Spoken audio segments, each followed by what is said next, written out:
Kalingap Edu may balak gawin. So alamin po natin mga kalingap sa video na ito, ano nga ba yung pinaplano at binabalak ni Kalingap Edu. Tara, panoorin po natin ang video na ito. Gandang ang boses ng damdamin, tulong at kalingap ang laging unahin. Itsura niya pag sinunog talaga. Ganito pala, hindi naman nasunog ang lupa, hindi man siguro mapatay. Ay, hindi po kuya. Talaga. Grabe. Normal na po ito sa gantong pantayan po pati. Ang ganda ng pisto mo po. Oo nga. Ang ganda pa si patag, saka ano pati. Tahimik pa yung lugar, ano. Hindi po, pag naalinis po ito, mas malaking tingnan po yun. Nung nakaraan kasi, nung marami pang halama, ay ano damo, parang ang liit. Hindi po Pero nakikita. nung nilinisan, parang lalong lumawak masyado. Hanggang doon po yan, no, ang sagad yan. Diyan po. Hanggang doon pa yan sa may punuan, sa may likod ng ano, ng kawayanan. Sa atin yan. Ayos din. Grabe. Salag. Ayos na, sabi kasi ni Tatay Manuel, anuhin muna, gamasin muna. Tapos, pag namatay na, saka na lang namin paplanuhan yung ano, yung kubo. Yun sana talaga ang plano eh.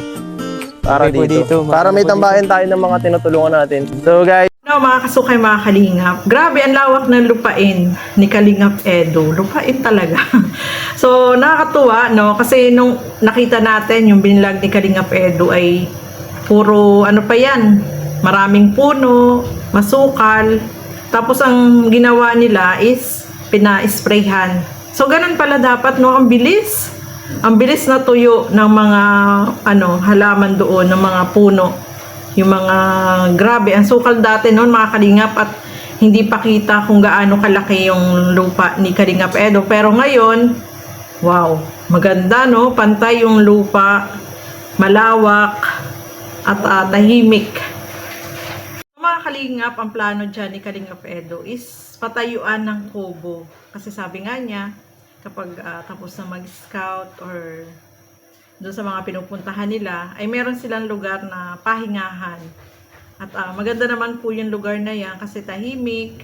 Tapos talagang ano, nasa probinsya ka, no, mga kalingap. So ano kaya itong plano na kubo na gagawin dyan sa lupa ni Kalingap Edu? So alamin po natin, ituloy po natin mga kalingap. Tara, panoorin po natin ang video na ito. ang gawin sa mga ganyan. Kahit kubo-kubo lang kasi yung simpleng kubo-kubo lang po para tambayan. Ay, Mga okay, chicken di ba? door. Para po, may na po, mahangin naman po baga dito. Presko naman po baga. Maganda rin.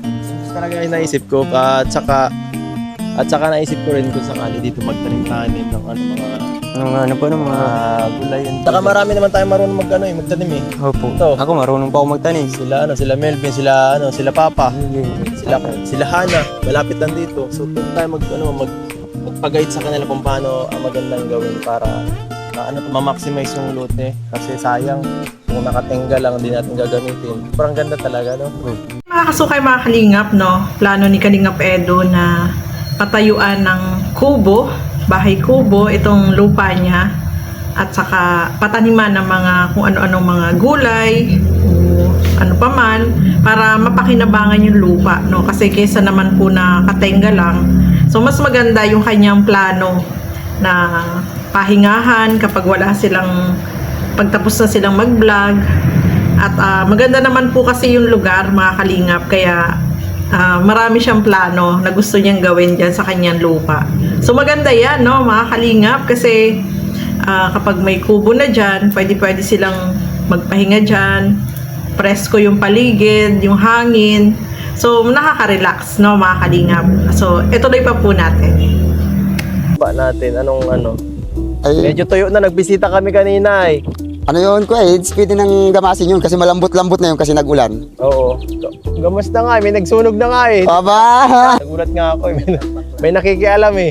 May bumibisita. May Baka, bumisita, akala niya lupa niya yun. baka gusto nilang gawin tambayan agad.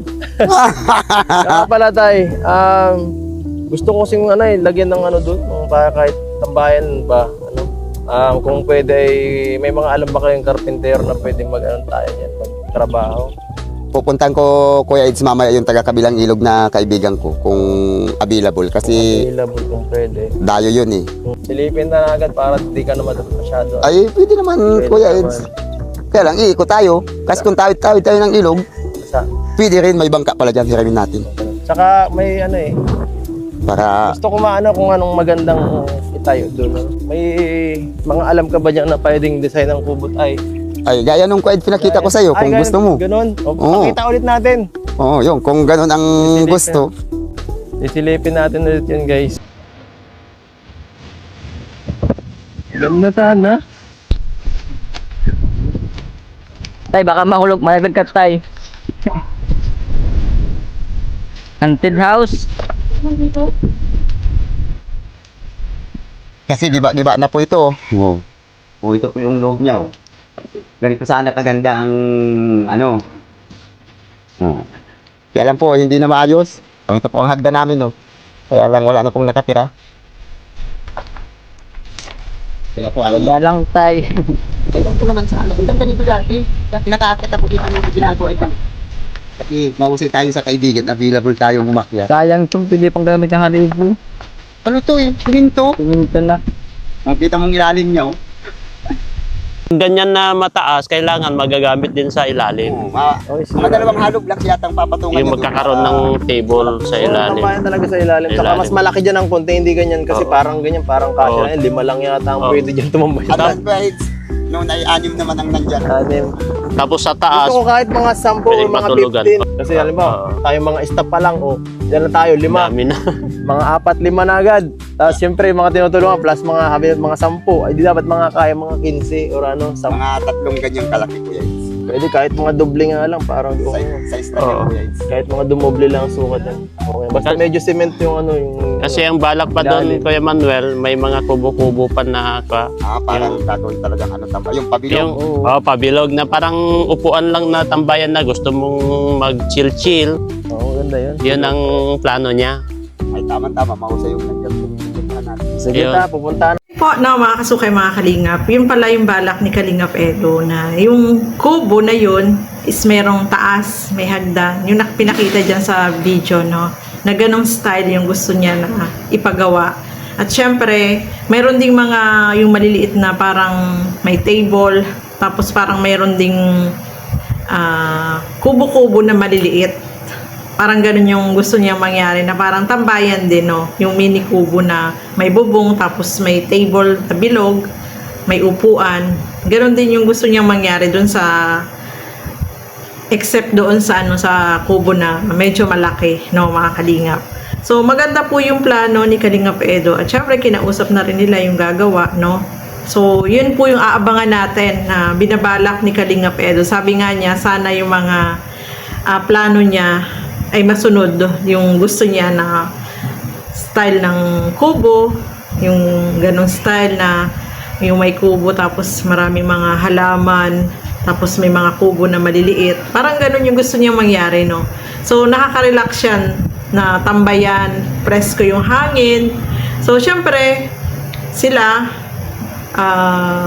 bibisi-bisita dyan, no? Magpapahinga dyan. So maganda, no, mga kalingap. At least diyan sa lugar na yan ay tahimik at maganda yung lugar.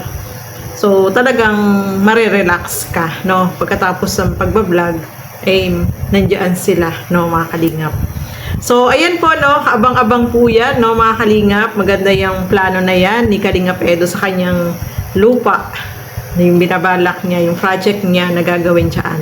So abang-abang na lang tayo, no, sa kanyang mga updates dito sa mga plano niya. So, ayan po, no, maraming salamat po sa inyong walang sawang panonood at pagsuporta dito sa aking mga ginagawang reaction videos. Siyempre, suportahan po natin Bal Santos Matubang, Kalingap Rob, Ate Edna Vlogs, at siyempre, Kalingap Edo. Ang inyong lingkod, Gandang Emmy. Sa mga hindi pa po nakapag-subscribe, please subscribe and please hit the notification bell para lagi po kayong updated sa aking mga ina-upload na mga reaction video. So hanggang dito na lamang po muna. Keep safe everyone. Thank you for watching. Mabuhay po tayong lahat. Bye-bye!